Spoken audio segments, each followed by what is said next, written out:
Abraham's quiet testimony. A life that glorified God without trying. When we come to Genesis 23, nothing dramatic seems to happen. It's simply the story of Abraham looking for a piece of land to bury his wife Sarah. No miracles. No battles. No angels. But the very fact that God recorded every detail, the people involved, the conversations, the negotiations, tells us something important. This unremarkable story is actually a testimony. A life testimony God Himself wanted us to see. A testimony not built on dramatic events, but on quiet righteousness, humility, and integrity lived out before people. So what exactly does Abraham testify here? What does God want us to see?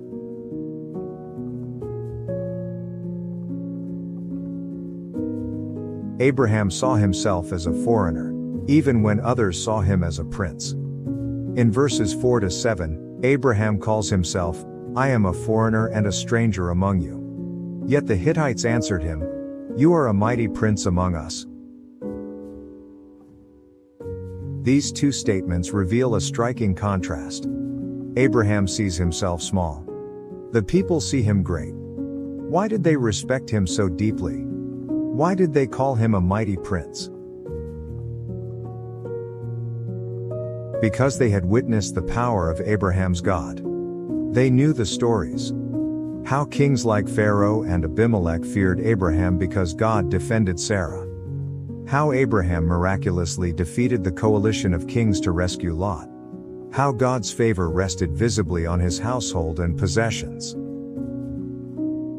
The nations respected Abraham, not because he promoted himself, but because God lifted him up. And yet, despite all that respect, despite being treated like royalty, Abraham still approached the Hittites with humility. He did not demand land. He did not claim rights. He did not say, "God promised me this whole land, give it to me." He bowed. He asked, he honored them. A powerful person who refuses to act powerful, that is true humility. Abraham did not use God's blessings to glorify him. Think about it. God promised him the whole land. God protected him from kings. God enriched him through nations. God made him victorious in war.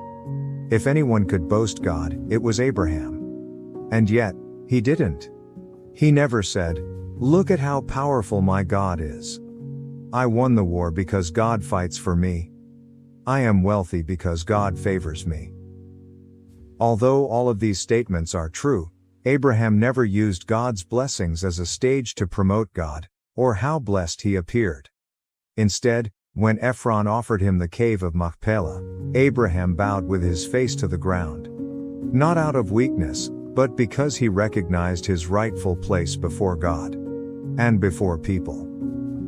This is the quiet beauty of Abraham's testimony. He glorified God without trying to glorify God. He honored God simply by being humble.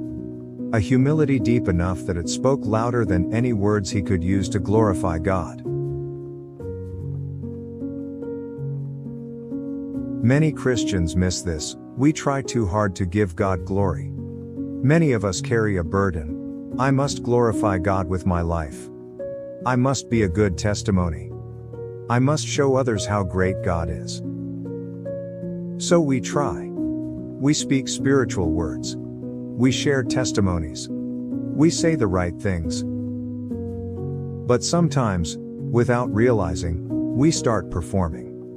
We start exaggerating. We start making ministry about ourselves. We start using God's name to elevate our own image, and when that happens, we slip into the very danger Jesus warns about in Matthew 6:1. Be careful not to practice your righteousness in front of others to be seen by them. Abraham teaches us a better way. Stop trying to look spiritual. Just walk humbly with God. Live truthfully, simply, and honestly. When a person is truly humble, God Himself lifts them up. God Himself displays His glory through their life. God Himself uses their quietness to speak loudly.